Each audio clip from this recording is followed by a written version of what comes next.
Good morning, and thank you for having me.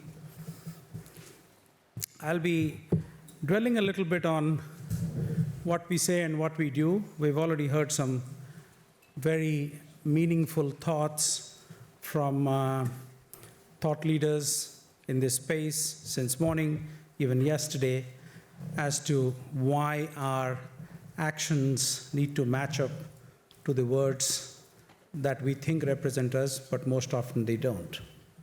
Let me start by talking a little bit about where we are and then why finance is so important to the conversation that we are having here or anywhere on the planet at this time.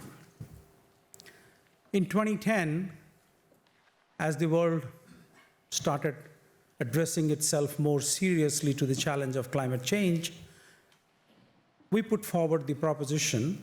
I was with the UN at that time, so that's the we, because I was part of that conversation in a significant way, that the world needs to reduce its emissions by 45% from the 2010 benchmark by 2030. Where are we now? 2023? We're still at 45%. We haven't really gone down. We've done better because it could have been much worse, but we're still at 45%. That's what the UN's flagship report that comes out every year. We have had 13 editions of it so far.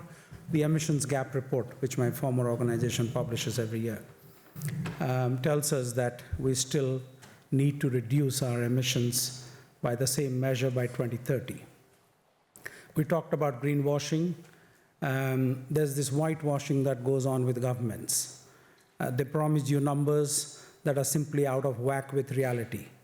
We've done studies of government commitments, and actually are they setting aside money in their annual budgets? Because if you say, it's like an alcoholic saying, I'll be completely a teetotaler by 2050, I'll keep drinking till 2049, and then, I'll magically be a teetotaler within 12 months. Or I'll keep drinking, and I'll buy the offsets from people that don't drink at all. That's an even better solution, right?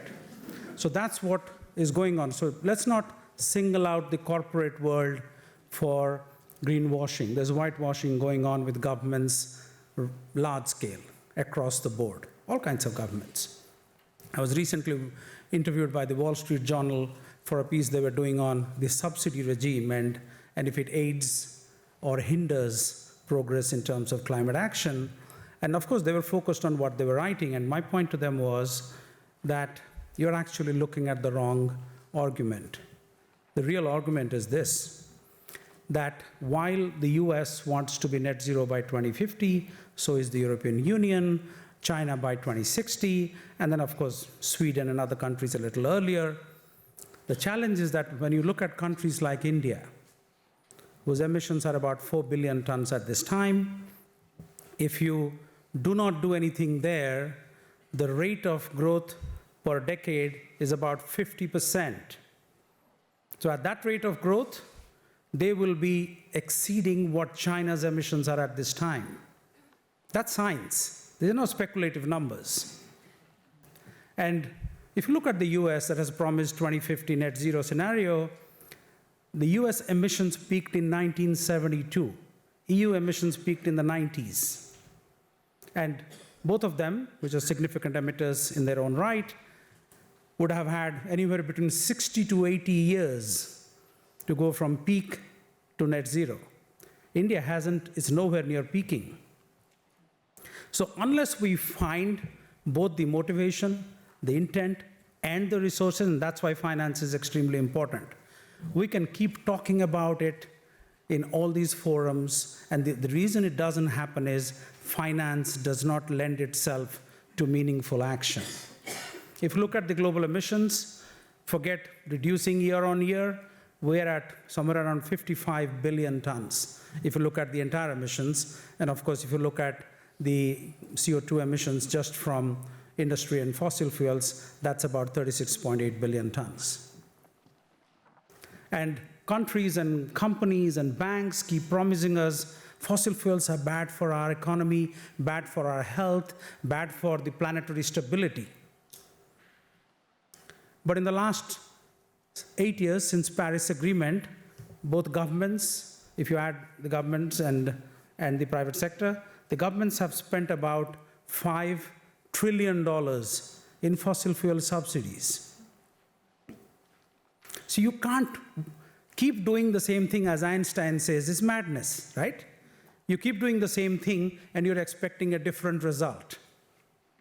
And then the dirty dozen, as those banks have been identified as major civil society organizations, have invested another $3.5 trillion since Paris Agreement in new fossil fuel investments, which will take 40 years to amortize in the normal business case scenario. How does that work in their minds? I can't figure it out, for the love of God. Robert Hutchinson famously said, there's too much contempt for the old and too much enthusiasm for the new. I'm paraphrasing him, of course. And good Lord, deliver us from people who put knowledge before wisdom and intelligence before common sense.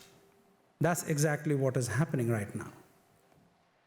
And that needs to change radically. Can we do something about it? There are enough examples in the world that you can actually do what is needed. The carbon conversation, which can actually drive finance into significant sustainability impact.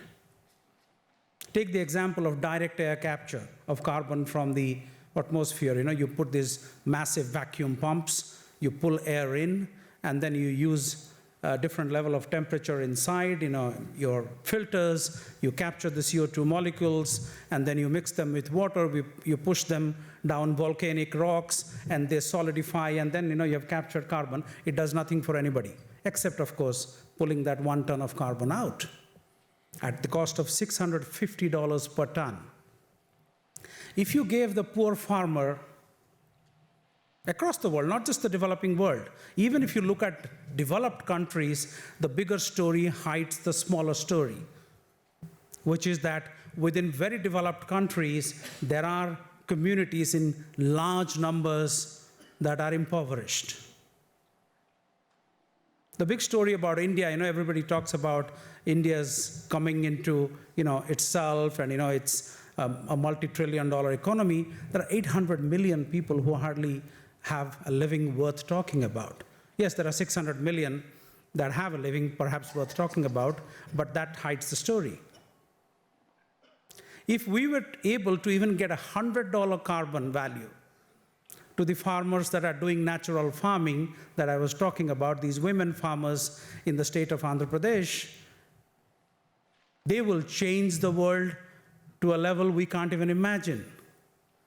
Because their entire farming activity does not get them, because now they are sequestering about 5 tons of carbon while bringing back ecosystems, conserving water, improving public health, improving prosperity at the bottom of the pyramid.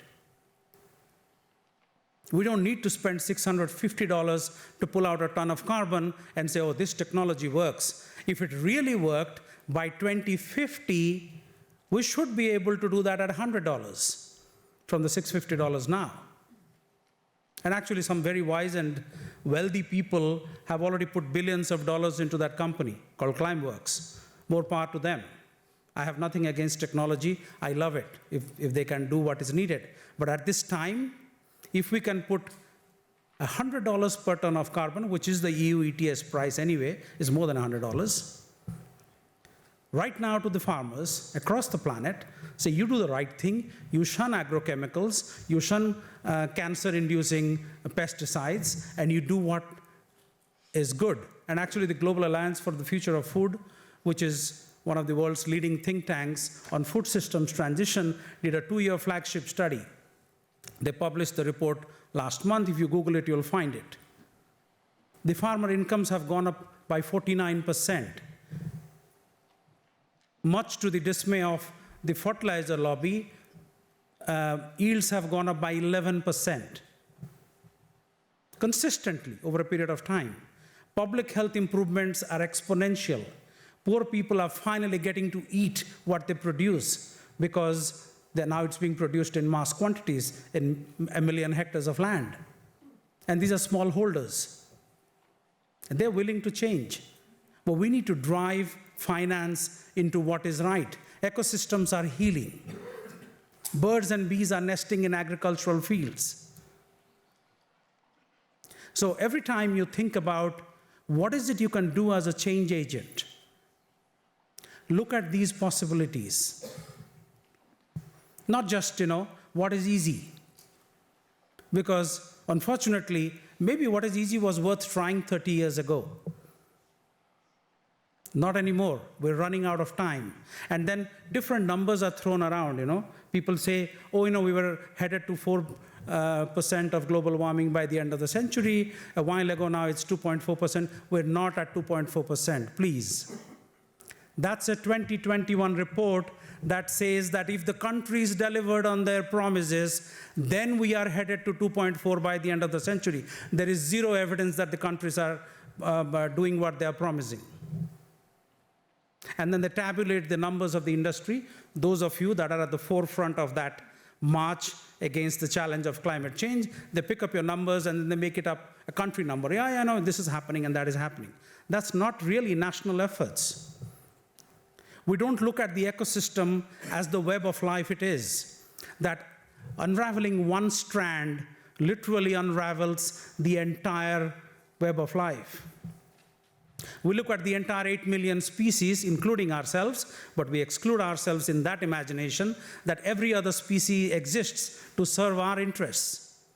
That's not true. We're a tiny part of that universe.